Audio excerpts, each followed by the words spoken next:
Welcome to the Politics Guys, a place for bipartisan, rational, and civil debate on American politics and policy.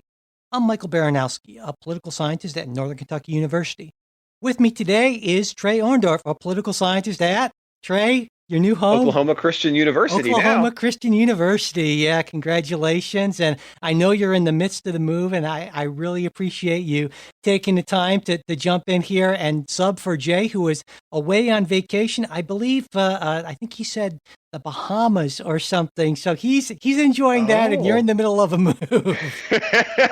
I was in the mountains, so even better than the Bahamas. Well, there you go. And certainly Jay absolutely deserves a vacation, has earned it. So, but Jay, wherever you are, sailing away somewhere, enjoy. Anyway, in just a few days, President Trump will announce his pick to replace Anthony Kennedy on the Supreme Court. And we're not big on finalist speculation stuff, but of course, once we do know who the president's choice is, we'll be discussing that person in depth. But for now, what we do know is that no matter who President Trump chooses for the position, both the left and the right are going to be pulling out all the stops in the confirmation fight. And for both sides, the big issue seems to be the possibility that Roe versus Wade could be overturned. And the focus looks like it's going to be on a small number of senators whose votes are going to be critical, given the fact that, the Republicans only have that 2-vote advantage in the chamber, which drops to 1 if Senator John McCain isn't able to get there to vote. Though it's important to mention, of course, that in the event of a tie, Vice President Mike Pence would cast that vote, and presumably he would vote for the president's nominee there.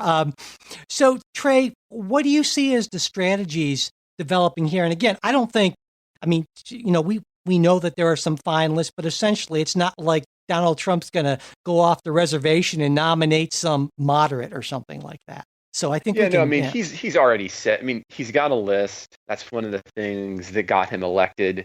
Online we've been talking about that's probably been one of his.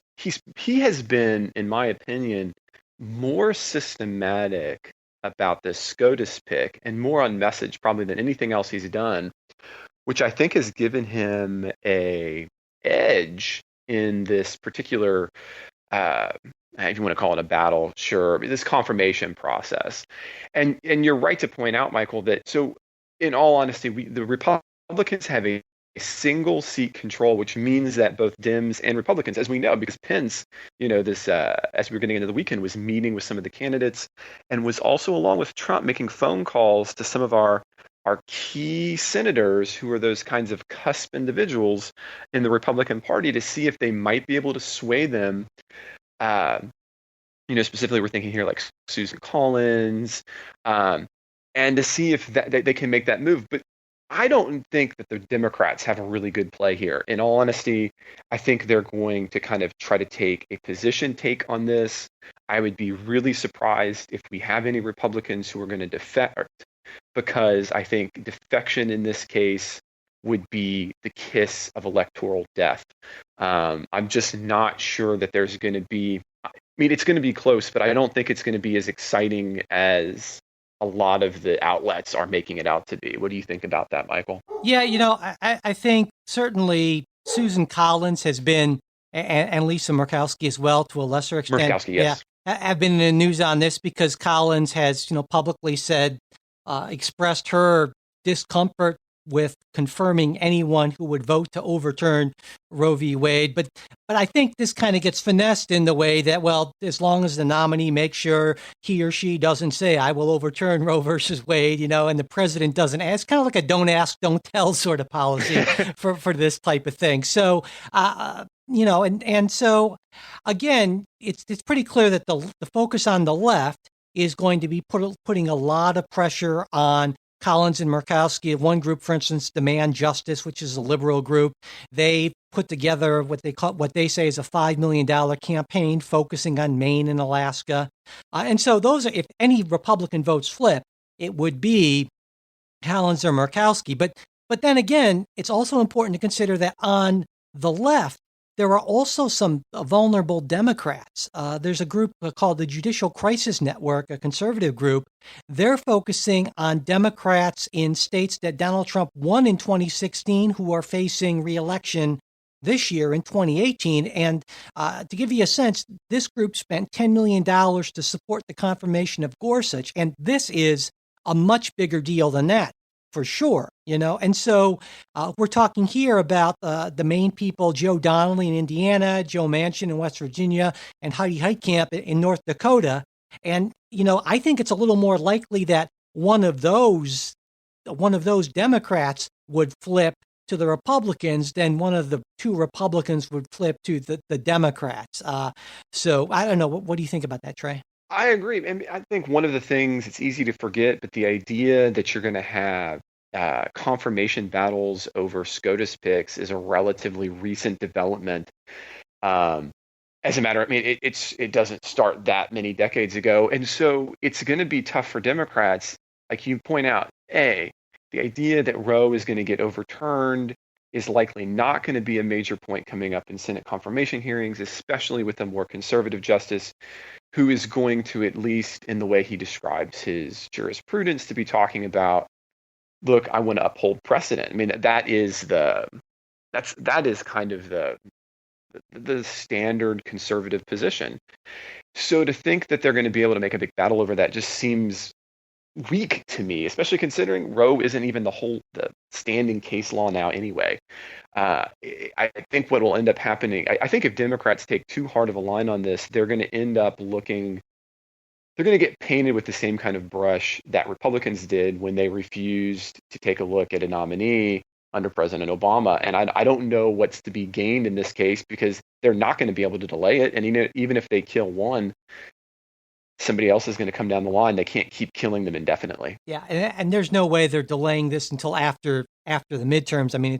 They just can't do that. Essentially, procedurally, they just won't be able to do that. Yeah. So, Mitch McConnell says there will be a vote this fall, and I'm sure that Mitch McConnell's right about that. It'll be interesting to see how this affects the midterms. Certainly, there are some on the right who are saying, I don't quite get the argument that this will somehow fire up the base on the right. I think it's a lot more likely that it's going to fire up the left, but who knows? Voters are crazy. We'll see what happens. But I would expect that when these hearings are going on, again, in the run up to the midterms, and the knowledge that President Trump is going to get his nominee, I think this is a lot more likely to fire up the left. And again, I kind of make the analogy, even though I don't necessarily agree that Roe versus Wade is going to be wholly overturned.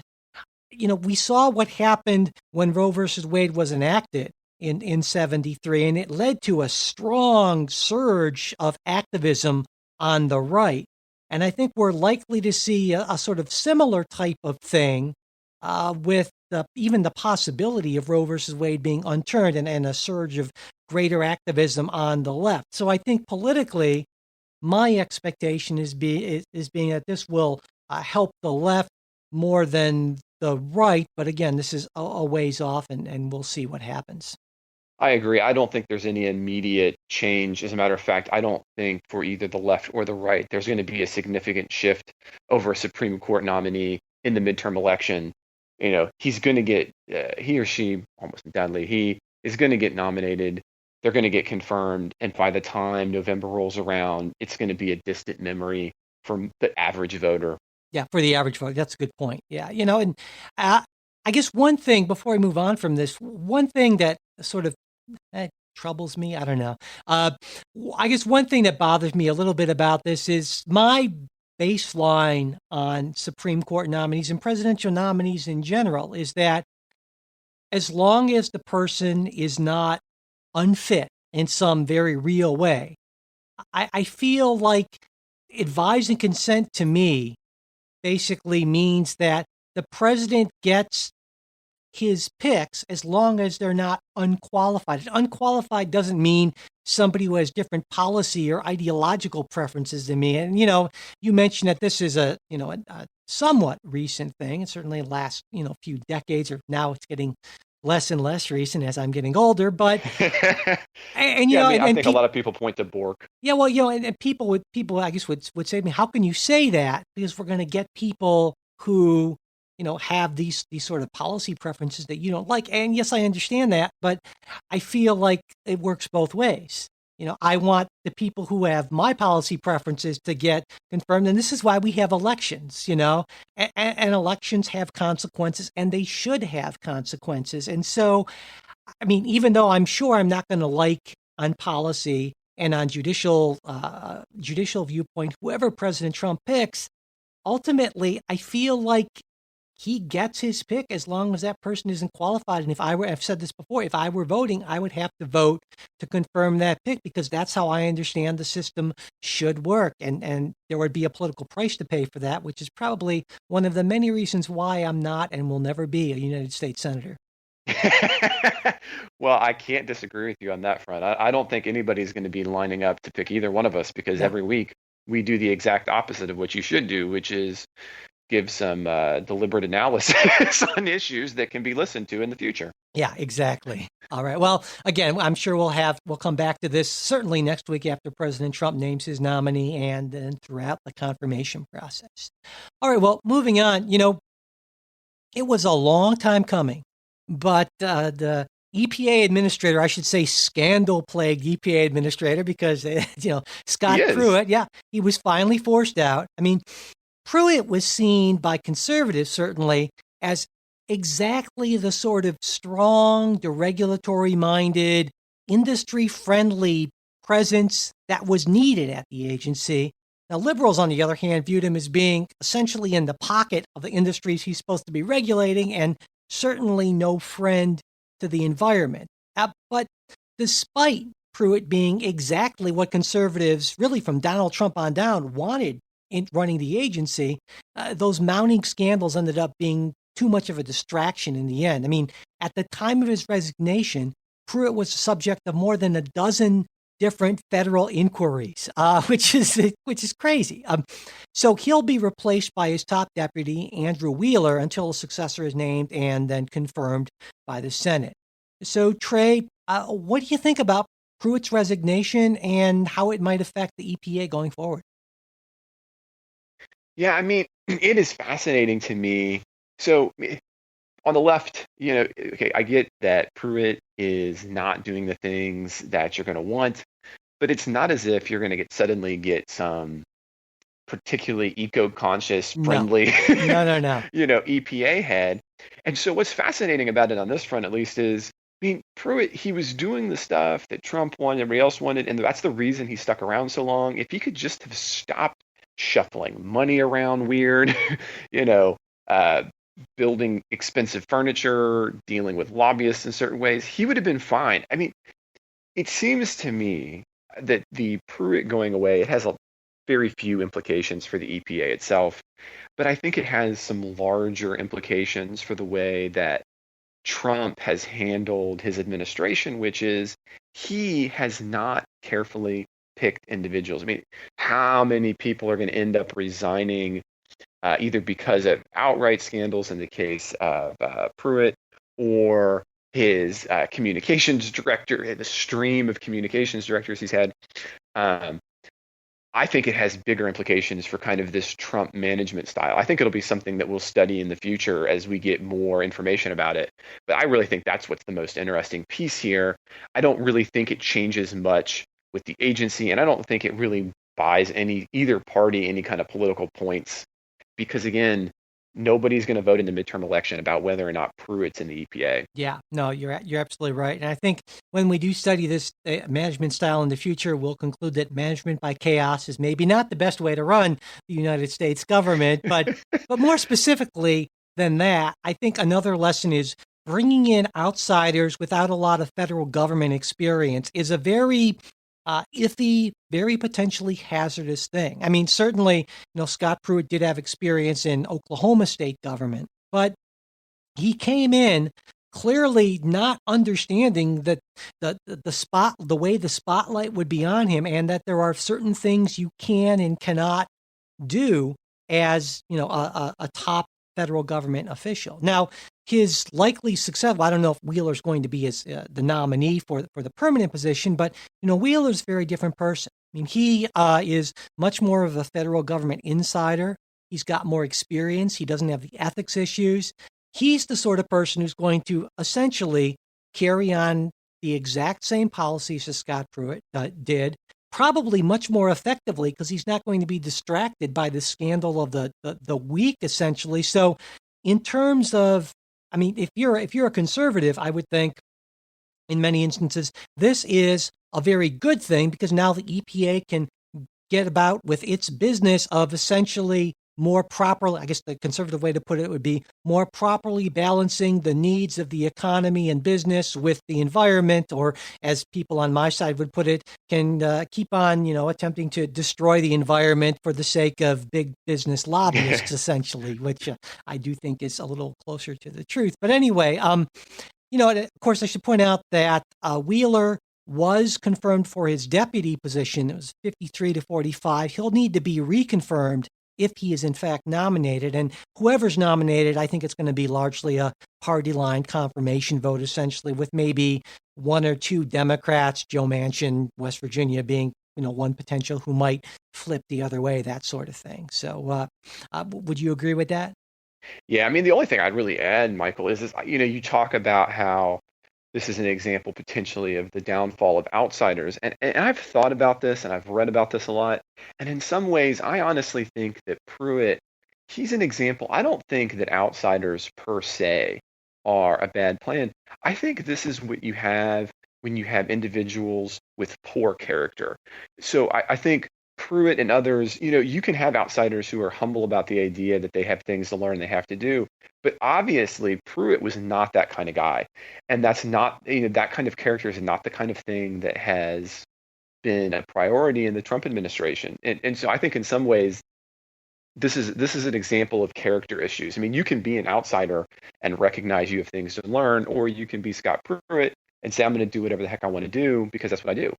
Yeah, I think it's a great point. And part of the problem, I would think, is that when the president is a man of poor character, that makes and I'm not talking about policy or anything like that. I mean, there are reasonable people of good character who can have very different views from me on immigration and abortion and all kinds of things. I mean, I've said before, there are plenty of Republicans who I believe are men and women of extremely high character, but Donald Trump is not one of those people. And I can't imagine how anyone could actually argue the other way on that. Anyway. And we have agreement there, as our listeners well know. Well, one thing I should point out about Andrew Wheeler, just to give a sense of who he is, he had been a lobbyist for quite a long period of time, and while he was a lobbyist, his best-paying client was a coal company. In fact, Murray Energy, they paid his firm, $300,000 or more every year from 2009 through 2017. So I think it's fair to say that Andrew Wheeler will continue on in the footsteps of Scott Pruitt, just without the scandals. All right. Well, before I move on, we'd like to thank our newest supporters. We have a bunch of them this week. Let me see. There's Ryan, Stephen, Peg, Aslam. I hope you got that right. Sorry if I didn't. Stephen and Alex, all Patreon, continuing supporters on Patreon. I should mention, Alex is actually a former student of mine.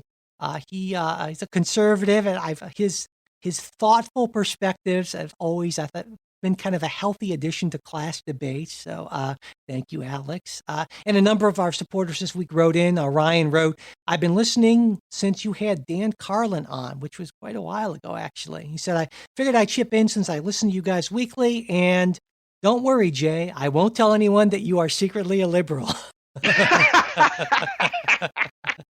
He hides it well. Anyway, all right, let's see. Steven says, thanks for the genteel and informative podcast. How about that genteel, Trey? I like that. I'll take that. Yeah, absolutely.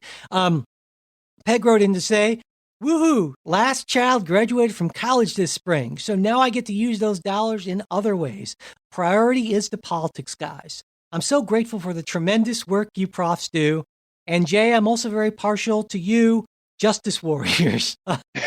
Thank you so much. Jay's really getting it. Thank you so much for illuminating calmer, more comprehensive perspectives and for entertaining my questions and comments. I talk about your page and podcast every opportunity and know I've turned a few people onto the politics guys, although I still think you need a female perspective. Best wishes always. Well, thank you, Peg. I appreciate that. Let's see. Steven says, hi, guys. Thank you for your civil debates. I teach federal government in Texas at Collin College. I use your webcast in multiple areas of my class. I appreciate your level of civility in such uncivil times. So it's nice to know that we're being. I use the podcast sometimes as well in certain elements of my classes. I use interviews before. It's nice to hear that other people are finding it useful in that setting. So that's pretty cool, I think.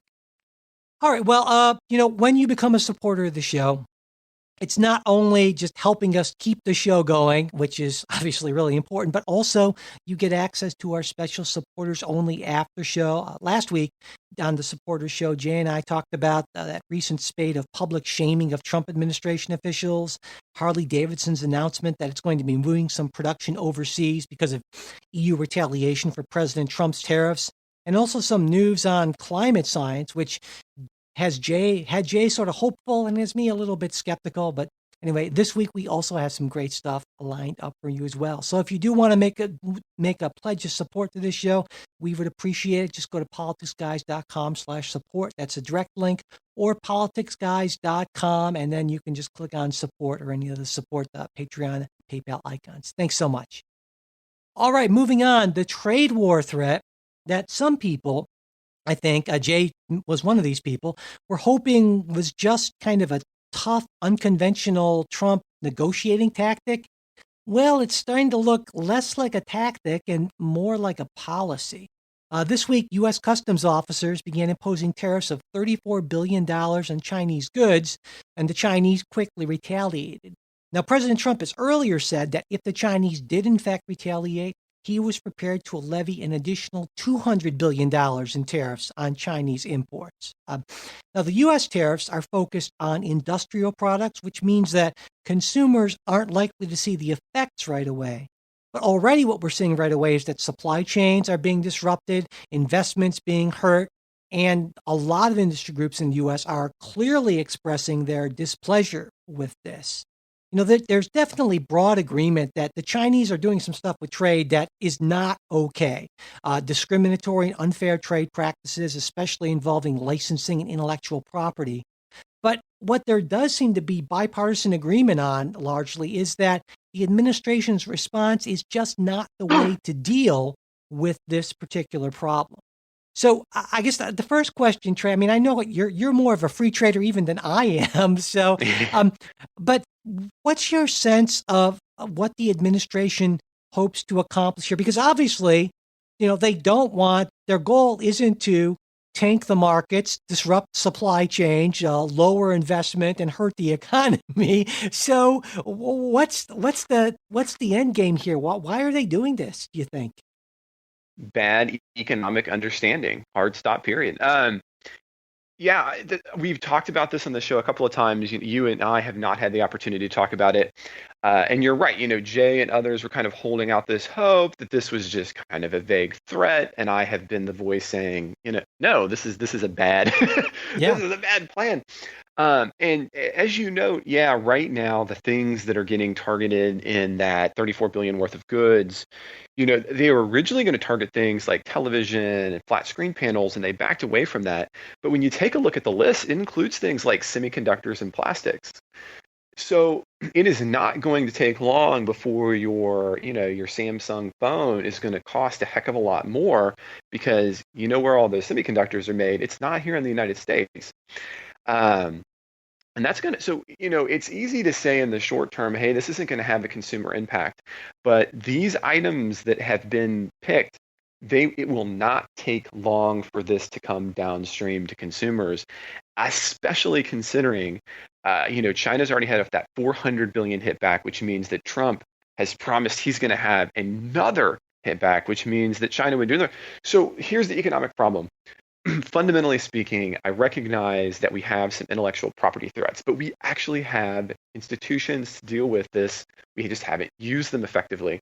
So what we're instead doing is we've created an assumption that trade is a zero-sum game. And it's frustrating because last election cycle, we had Bernie Sanders supporters on the left and we had Trump supporters on the right, all suggesting that if we build giant trade barrier walls, that the average person is going to be better. Well, there is nothing more economically clear than the fact that on the whole, right, we can even have some arguments between left and right about, how that should go down. But on the whole, there's going to be general broad agreement among economists that what you're actually doing when you build those walls is you are lowering the standard of living. You increase the amount of consumer and non-consumer goods. And as a result, you have people's purchasing power going a whole lot less far. And you don't have to look very far. I mean, take a look. India, for example, is a great example for this. They wanted to do the import substitution, the ISI, and that was the idea was you're going to have these barriers so that industry can grow. It didn't work. It consistently hasn't worked, and it hasn't worked forever.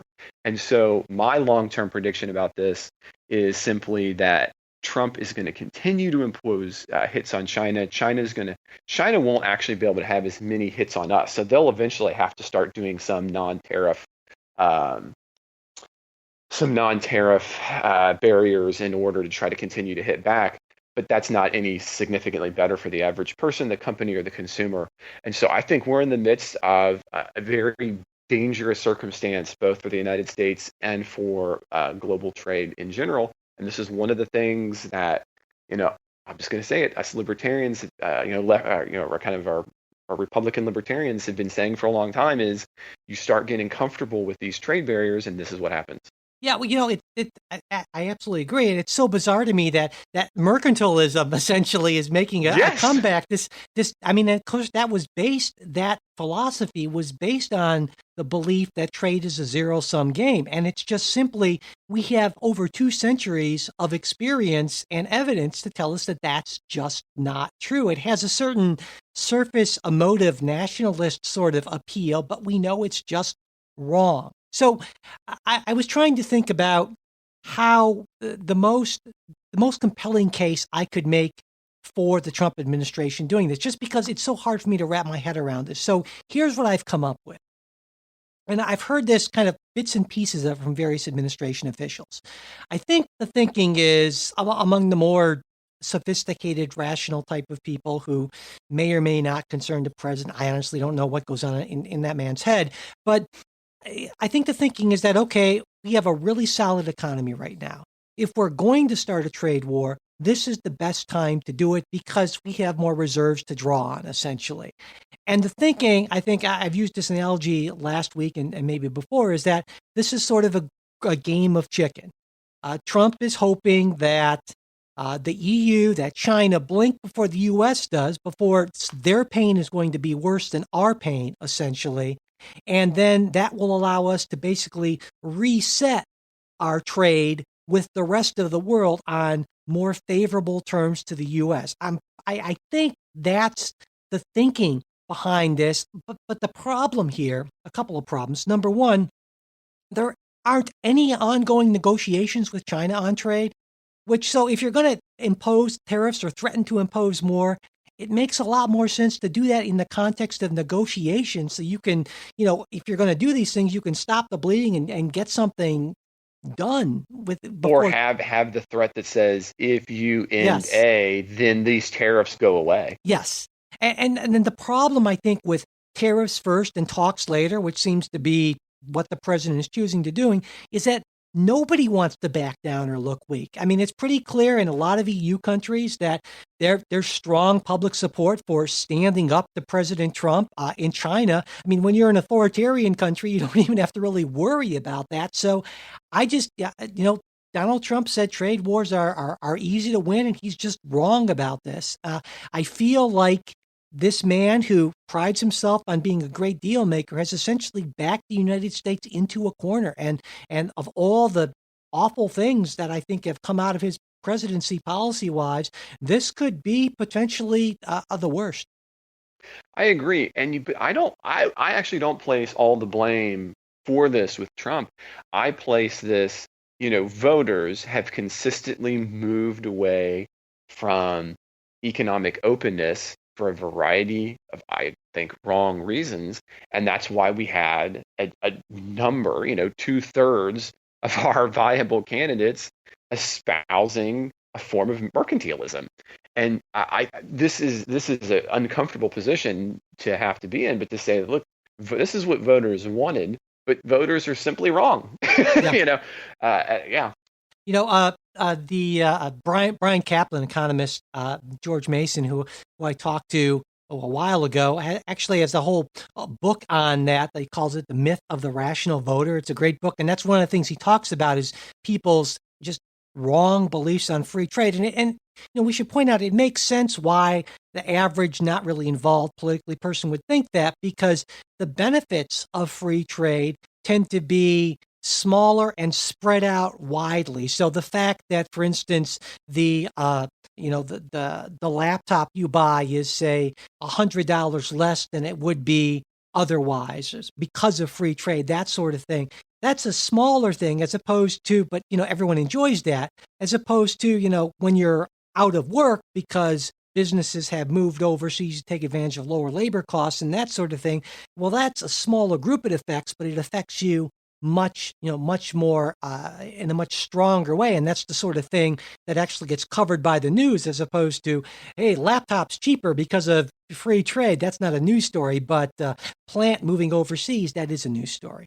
Mm-hmm. So, you're right. The public's wrong about this, but it's understandable why they would think that. And we just haven't done a very good job of educating them, though. And this is something I've heard in some of your arguments with Ken. And while I don't agree entirely with Ken on this, I do think he has a point that certainly some economists are now reevaluating, to a certain extent, their complete enthusiasm for free trade, suggesting that, we thought that there would be a greater number of winners and a smaller number of losers. And while still we feel that, on balance, there's no question that free trade is a net benefit, we might have been a little wrong in our calculations of who's going to be, as they sometimes call it, disrupted by free trade. And also in this country, we've done a crummy job compared to the rest of the OECD, the rest of the developed world, in terms of putting resources into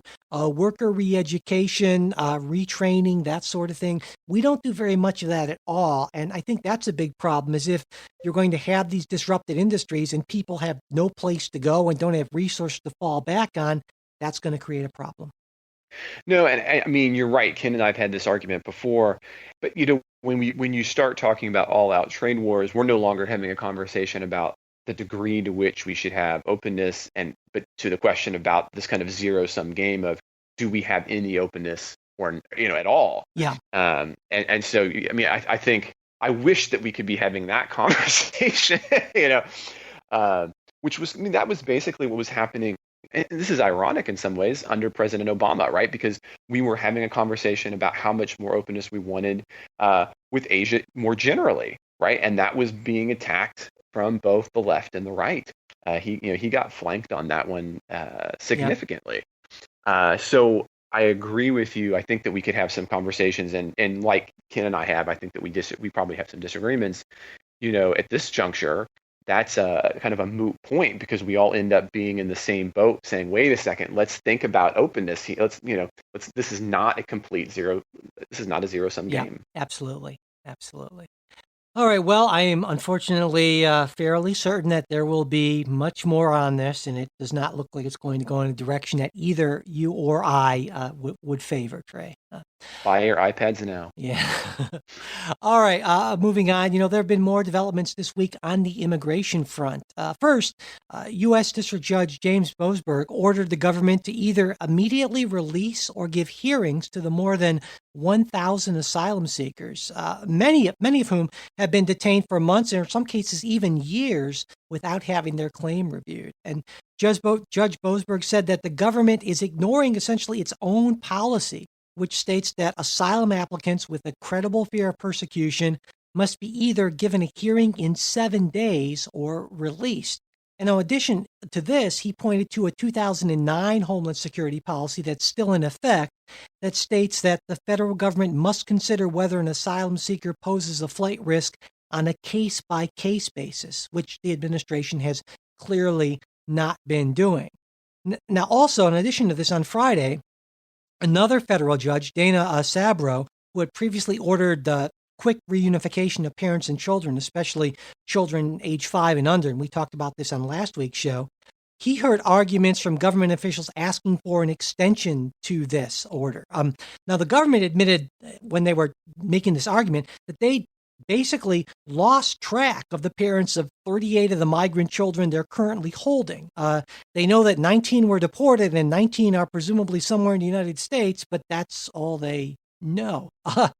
The judge agreed to extend the deadline for the reunification of parents and those youngest children, which currently was set for July 10th, but only if the government provides a list of all the detained children age 5 and under and the status of their parents. And then there's going to be another meeting again on Monday for an update on the government's progress on this. And to me, this all goes back once again to the Trump administration's choice to implement a zero-tolerance policy, which seems to work on a presumption that asylum seekers don't have credible claims. And I think it's also based on a belief that all undocumented immigrants must be physically detained, despite the fact that suitable facilities aren't available to detain everyone, not even close, despite the cost, and despite a number of studies that find alternatives to detention are, extremely effective, as well as less expensive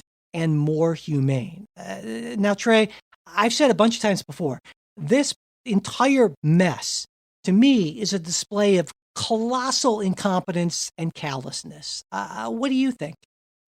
Well, this is a difficult one because I think that what we were just talking about, trade policy and immigration, are two sides of the same coin. So it is not surprising to me. I mean, if you don't want to trade with the rest of the world, you definitely don't want other people here. These are policies that have long historically gone hand in hand. And so I agree with you that I think what we have here is a hard line position, this zero tolerance policy. It has a significant number of problems, but I don't think that that's the focus for many people. And as a matter of fact, this is one of the things that I think those on the left have misunderstood by giving their support to anti-trade practice, anti-trade policies. They are inching closer to anti-immigration policies. When you trade openly with people, that means you're having dialogue and conversation with them. And when you want to cut those off, it's not a large philosophic leap to say, well, we don't want those people here either. Because if it's a zero-sum game for money, then it sure as heck is a zero-sum game when it comes to people living in your country. Yeah, that's a really interesting point, but that really tracks to me with a lot of what I think the president's logic seems to be on this, and that all of international relations and all of politics is just a series of zero-sum games. And so I hadn't thought about it that way, but I see what you're saying here, and that makes a lot of sense to me. There's another thing I wanted to get your take on. There are some people who are arguing that, well, the administration's goal obviously is to get fewer people to come into the country. I would say it seems pretty clearly both illegally and legally. And so in that sense, maybe then, all of these horrible stories about separations and pictures of people in cages and all that sort of thing, that might actually be what they want on some level. Now, let me explain before people just go, oh my God, Mike, you're making these crazy claims. I'm not saying that they're cruel, heartless bastards who want children to suffer. I think the rationale, the rationalization, which I don't buy, would be, we're going to impose some pain on a smaller group of people so that we can protect our borders in the future and create a better, safer country for more Americans in the future. Now, I think that's incredibly flawed logic, but I think that's how I'm guessing that they justify it to themselves, because there's nobody who's saying, yes, let's separate little kids from their parents because we like to have kids separated from their parents crying and miserable. I mean, maybe there are a few people like that, but they're warped individuals, and that's, by far not the norm, certainly. I totally agree with you. You're right, because I mean, I think that from the administrative point of view, the administration's point of view, you have somebody coming across the border that makes them immediately a criminal. And what do you do with criminals? I mean, you don't let the felon take the kids into jail with them, right? Or into prison. And so I think that is the mind frame, the mindset here. You're absolutely, I agree. And again, I want to emphasize that I'm not trying to make excuses for the administration. I'm just trying to sort of think about how they must think about these things, because it's one of the things we try to do on the show here is let's not assume that the other side is, twisting their handlebar mustache and cackling as they say, how can I impose pain on children, that kind of thing. So, there's a second development this week also in immigration. That's the growth in the so-called abolish ICE movement. I mean, we've seen senators and both, presidential aspirants as well, Elizabeth Warren and Kamala Harris, they've called for the agency to be abolished. There have been 2 House Democrats that say they're going to introduce actual legislation to abolish the agency. And on this point, I get the frustration, I get the anger. This has been, well, I'd use a certain term if this weren't a clean show, but that's what it's been. A cluster, fill in the blank. But, the problem to me is not, well, there are a couple of reasons why I think abolish ICE is not a good response. First, I don't think ICE is the problem. The problem, in my view, is the decision by President Trump and Attorney General Jeff Sessions to implement this zero-tolerance immigration policy, a policy choice that has been looked at and not chosen by both Republican and Democratic administrations in the past. Second, abolish ICE makes it sound like people are calling for no immigration enforcement. Now, that, of course, is not true if you listen to their full statements, but it's a perception that plays right into the hands of President Trump and people on the right who falsely claim that Democrats favor open borders, having drug gangs and traffickers come in and so forth. And that's nobody's position, essentially. But it makes it so easy to caricature with that sort of thing. So I think that's one of these positions that is kind of sounds good to the true believers and preaching to the choir and so forth, but does more damage than good, and also just won't address the fundamental problem, which is not the agency, but the policy they're being asked to implement. What do you think, Trey? Yeah, you're right. I mean, this week we even had somebody climbing the Statue of Liberty to basically have a big publicity stunt over abolishing ICE after Warren had talked. There, by the way, I'm not suggesting that Warren was doing this. Just right. There's a visual, but, yeah. I mean, those things, they just happen to happen near each other. No causality. And I think you're right. The problem here is that, so let's. This is a chance for Democrats to have a real. We're talking about things like what could maybe move on a midterm election. Here's a real possibility for having a midterm position. And instead, I think you're right that they're squandering it on calling for immigrations and customs enforcement to be abolished. Because what does that effectively mean? Because if you haven't changed the underlying policy, well, that means just some other agency is going to end up getting tasked with carrying that out. So what I would really like to see is, I think this is a chance for Democrats. And I recognize, on the website and other places we've talked about this, I recognize that I have an extreme position, listeners, right? So I think that people should be able to move as freely as capital can move. But I recognize that's not a position of either the major political parties or any of the third parties, for that matter. But be that as it may, this is still a chance for Democrats to say, look, the policy that needs to change here is that we need to have, an accepting, an understanding, and a rational border.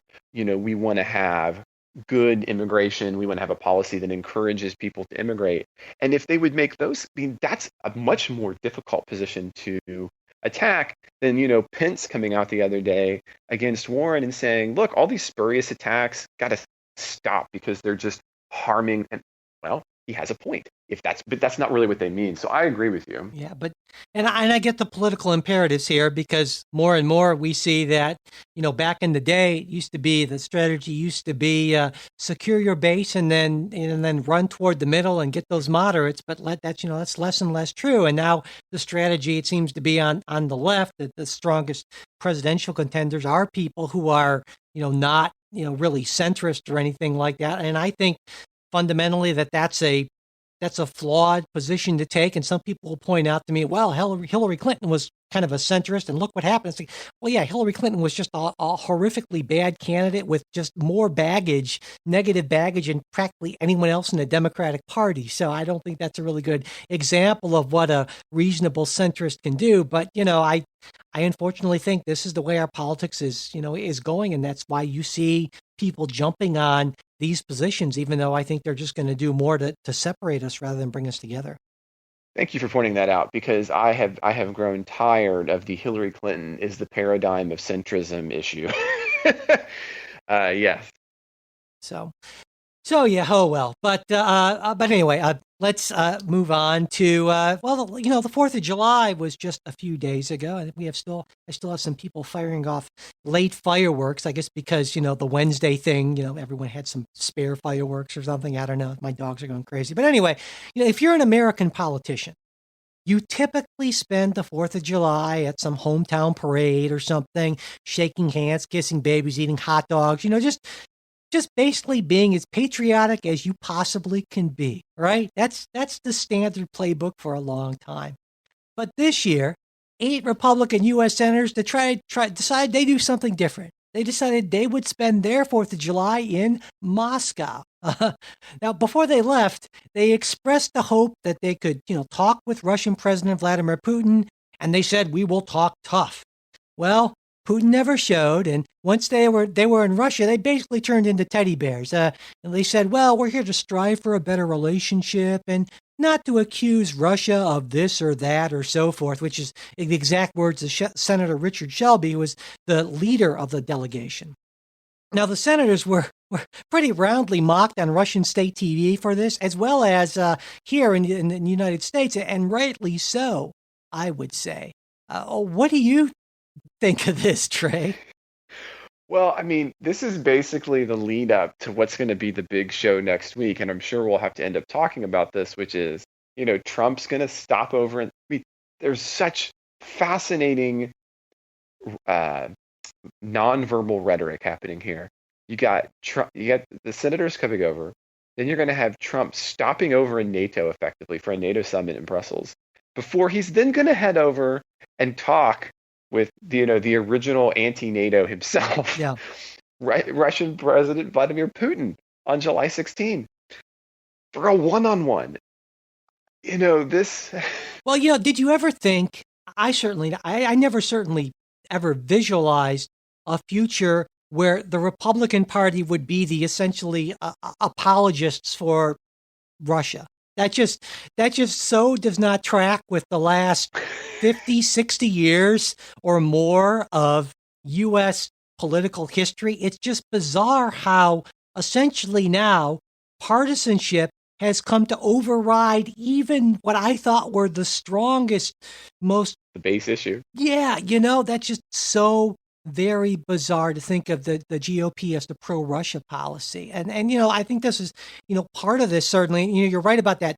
I certainly have my concerns about the summit in Helsinki there. One thing, in terms of the things they're going to be talking about, I think one thing is going to be Iran's role in Syria, which obviously is a big concern to Israel, which is, obviously the U.S.'s closest ally in the region. And just for people, the complex geopolitics of this, right? I mean, Russia is a big backer of the Syrian government. They're an ally of Iran, and they have become, really, I would argue, the major power broker in the Middle East in recent years, which I would say is due to a series of just catastrophically awful U.S. foreign policy decisions from both the Bush and the Obama administration, really, that date back to the invasion of Iraq. That's a whole nother discussion, but that is, I think, the present that we are faced with, And so it remains to be seen how much influence Russia will have on Iran to, to help out with that. But I think if there's going to be any sort of a what they call deliverable, it's probably going to be related to that in some way, some sort of an agreement. And who knows if Iran's going to actually honor it or if it's just going to be an agreement to talk more or something like that. But I think they want something specific to come out of this, especially given what didn't come out of the summit with Kim Jong Un in North Korea, where a lot of people, including on the right, George Will wrote this column, the conservative columnist, saying, if I were Vladimir Putin, essentially, I'd want to meet with Trump too, because when he met with Kim, he got completely rolled. He agreed to give up some stuff and give this guy legitimacy, and in return, he got, we got nothing. Basically, now it looks like North Korea has actually ramped up some production on nuclear materials and so forth, and that's, I think, a very real concern because we know that Vladimir Putin is a cagey, smart, cool guy with vast experience in these things, and you compare that with President Trump's lack of experience, his impulsivity, his susceptibility to flattery, his overconfidence, his lack of interest in preparing for these things. This is like an unfair fight, essentially. If they meet one-on-one, God only knows what Donald Trump will say or do or agree to or something like that, which is why I think it would be really nice if Mike Pompeo or someone were in the room with this guy. Well, in all honesty, Trump, he's going to say what he's going to say. He's going to do what he's going to do. And that's not, I think, the worst part about this. The worst part about this is this this punch where you're basically giving Putin priority over your NATO allies. That's the fundamental problem here. Because, Trump might say something to Putin and, we would all gasp and collect the war, but is anything going to come of that? I don't know. Probably not. But what I think is a lasting damage is this idea that you have close trade and military allies, and you're basically going to short them both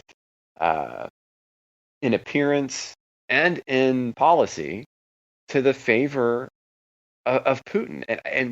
And even pragmatically, if I was in the Trump staff, I would be jumping up and down and shouting and saying, wait a second, the last thing we want to do is to be continuing to have a bunch of pictures.